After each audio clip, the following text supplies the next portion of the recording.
Os anjos nos textos bíblicos, parte Tobias, o cão e o anjo. Apenas saíra, Tobias encontrou um jovem de belo aspecto, equipado como que para uma viagem. Sem saber que se tratava de um anjo de Deus, ele o saudou e disse-lhe: De onde és tu, ó bom jovem? Tobias partiu, pois, com o anjo, seguido de seu cão. O livro de Tobias nos conta que Tobias segue o seu caminho acompanhado por um anjo e um cão. Isso nos lembra que o caminho da nossa existência nós temos necessidade de um anjo e de um cão, ou seja, precisamos ter esse sentido da terra, da animalidade, respeitar nossos instintos, mas também não devemos nos esquecer das nossas instituições, das nossas aspirações ao infinito e à bem-aventurança. Às vezes sentimos uma espécie de cócegas de asas, como se a nossa dimensão alada tivesse necessidade de se abrir. Creio que nem sempre temos necessidade de ser ajudados, mas temos sempre necessidade de ser alados. E essa é uma das funções do mestre interior, ou seja, restabelecer em nós a ligação com a própria fonte da vida, da inteligência, do amor e da paz. Christian Bobbin estudou essa passagem do livro de Tobias no seu livro Le Treba. Esse anjo chama-se Rafael, que quer dizer Deus cura. É importante termos um anjo em nossas vidas, pois ele pode vir a nos curar em nossas relações. Cada anjo é uma qualidade divina, uma aspiração divina, uma função divina. É um funcionário do ser, uma manifestação do ser. O papel de Rafael é o de curar. Ele é o anjo dos terapeutas. Nota: cada anjo é uma ação, um verbo. Rafael quer dizer Deus cura. Gabriel, a voz de Deus. Deus fala. E Miguel, quem é como Deus. Fim de nota. Esse anjo começa curando no acompanhamento. Ele acompanha Tobias no seu caminho. É preciso caminhar ao lado do seu anjo sem se esquecer do seu cão. É uma imagem magnífica, pois o homem é aquele que se coloca entre o anjo e o cão. O ser humano é aquele que faz a integração entre os dois. O texto continua a nos dizer que, no caminho de Tobias, assim como no nosso caminho, existem provações. Tobias deteve-se na primeira parada à beira do rio Tigre, descendo ao rio para lavar os pés. Eis que um enorme peixe se lançou sobre ele para devorá-lo. Aterrorizado, Tobias gritou, dizendo: Senhor, ele se lança sobre mim. O anjo disse-lhe: Pega-o pelas guelras e puxa-o para si. Tobias assim o fez. Arrastou o peixe para a terra, o qual se pôs a saltar a seus pés. Tobias 6, 1-4.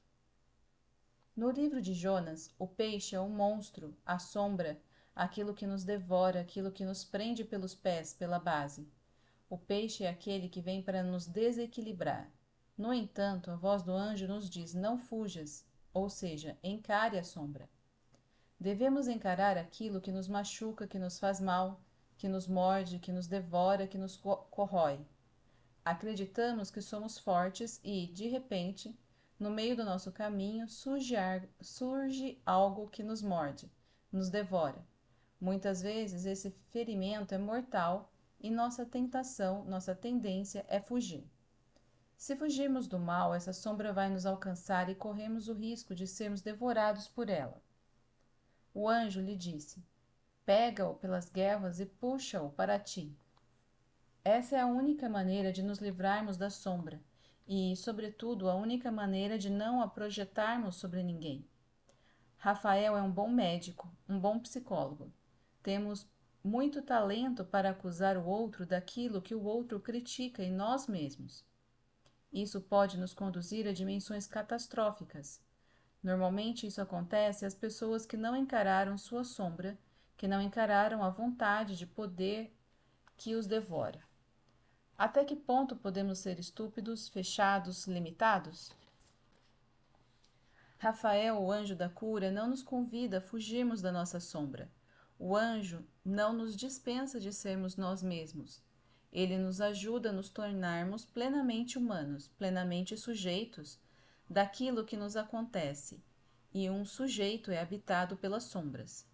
Não se trata apenas de encarar a nossa sombra, mas de abri-la e ver o que está dentro dela. O que existe dentro daquilo que nos dá medo? O que existe dentro daquilo que nos aterroriza? O que existe dentro daquilo que nos machuca e nos tortura? Observar o que está dentro, retirar o coração, o fel e o fígado. Citação. O anjo então lhe disse: Abre-o e guarda o coração, o fel e o fígado, que servirão para remédios muito eficazes. Ele assim o fez. Tobias 6, 5. Fim de citação. O fel e o fígado simbolizam essa tristeza que às vezes existe em nós.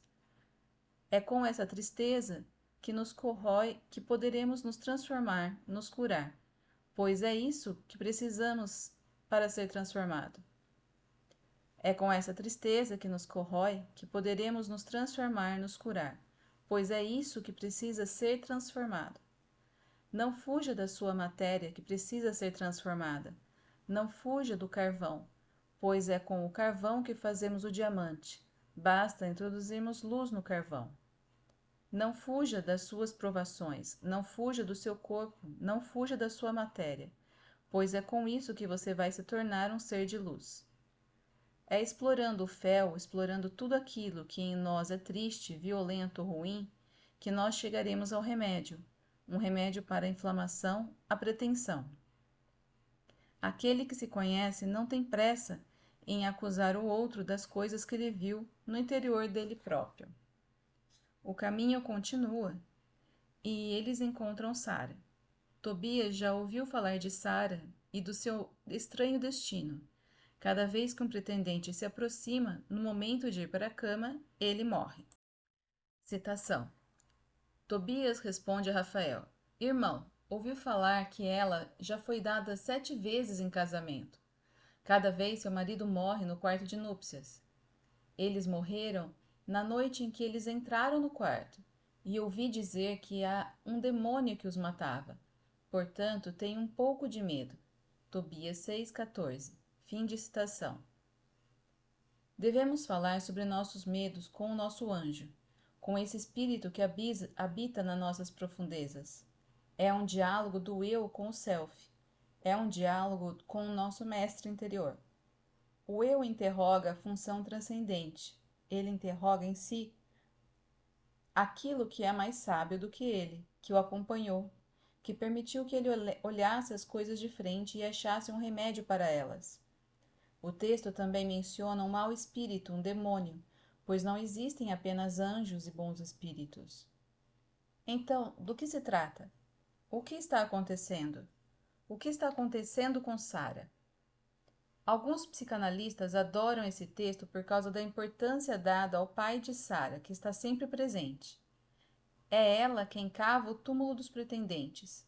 Seria fácil dizer que Sara não quer ter um homem enquanto o seu pai estiver por perto. Algumas vezes existem mais do que 2 pessoas no quarto de casal. O pai e a mãe também podem estar presentes, dando continuidade às suas velhas histórias, ou outras personagens podem estar presentes. O espaço que existe entre nós está tomado e a relação não é possível, ela é morta por aquilo que impede a ligação, o contato, a simplicidade. Como limpar o quarto de tudo aquilo que o habita, de tudo aquilo que o entulha? Como limpar as relações entre homens e mulheres? A guerra começa entre homens e mulheres. O lugar do nosso pai e da nossa mãe não é o quarto de casal, nem dos irmãos ou de qualquer outra pessoa. O quarto do casal também não é lugar desse espírito que representa o medo do outro. O que pode exorcizar esse demônio, esse medo e essa inflação? Início de citação. Rafael responde: Não tenha medo do demônio. Ouve-me, e eu lhe mostrarei sobre quem o demônio tem poder. São os que se casam banindo Deus de seu coração e de seu pensamento, e se entregam à sua paixão como o cavalo e o burro, que não têm entendimento. Sobre esses o demônio tem poder. E garanto que essa noite ela será sua mulher. Quando você tiver entrado na câmara nupcial, tome o fígado e o coração do peixe. Coloque um pouco sobre as brasas do incenso. O odor se espalhará e será posto em fuga o demônio. O perigo que cerca a jovem terá terminado. Tobias 6, 16 a 22. Fim da citação. O que é esse odor que expulsa os maus espíritos? Na tradição dos padres da Igreja, é o odor da humildade, ou seja, de alguém que mostra o seu fígado e as suas entranhas. Até então, todos aqueles que tinham se aproximado da mulher fizeram-no com medo ou como conquistadores. Já Tobias se aproximou em estado de confissão. Gabriel Marcel dizia que o casamento é o estado de confissão, ou seja, é o estado onde nos encontramos diante de alguém, onde temos de nos confessar tal qual somos. Isso deve ser feito sem que o outro queira tirar proveito para a sua própria vontade de poder. Esse é o problema. Não devemos nos desnudar diante de qualquer pessoa ou nos desnudar diante do amor. Quando nos colocamos nus diante de alguém que quer tirar proveito para ter poder sobre nós, isso pode acarretar um grande mal. Contudo, muitas vezes, o que impede a relação entre dois seres é esse medo de nos mostrarmos como somos, de não mostrarmos nossa sombra, de não ousarmos dizer: eu não sou o homem ideal, eu não sou a mulher ideal, eu não sou o amor, eu não sou o prazer. Eu estou aqui com meus medos e estou aqui com o meu medo do monstro. Quando esse medo é mostrado e confessado, ele é exorcizado. Tobias não tem medo de ter medo, e esse destemor exorciza o medo, exorciza o demônio que impede a relação. Existem diferentes níveis de compreensão desse texto, assim como ocorre com todos os textos inspirados. Muitas vezes, aquilo que existe entre nós é o demônio da dúvida, da pretensão, do poder, da vaidade, do medo. O medo de que talvez você não me ame se eu mostrar como eu realmente sou. O medo de que você me deixe.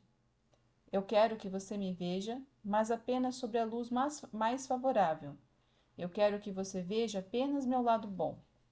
No nível psicológico, queremos ser amados, mas apenas por aquilo que temos de bom. Escondemos nossos segredos de família, nossa história. A cura é o trabalho que fizemos com o nosso fígado, nosso coração, nossas entranhas e todas as sombras que surgem.